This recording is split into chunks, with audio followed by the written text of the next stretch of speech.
வணக்கம் நண்பர்களே. இப்போ பார்த்தீங்கன்னா கோழிக்கு வந்து ஷெட்டு போட்டிருக்காங்க.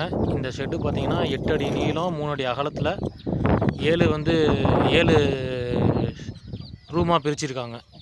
இதில் பார்த்தீங்கன்னா இந்த பக்கம் 1 1/2, அந்த பக்கம் 1 1/2, இதை 2ஆக பிரிச்சிருக்காங்க. அதே மாதிரி இங்கே பார்த்தீங்கன்னா 1 1/2 அதே மாதிரி இங்கேயும் 1 1/2 பிரிச்சிருக்காங்க. இந்த ஒரு போர்ஷன் மட்டும் ஃபுல்லாக விட்டுருக்காங்க. கூண்டு பாருங்கள், நல்லா அமைப்பாக நல்லாயிருக்கு. நீங்கள் வந்து 1/1 மேலே போகிறத விட இந்த மாதிரி லென்த்தாக போட்டுக்கிட்டால் உங்களுக்கு பெஸ்ட்டாக இருக்கும்.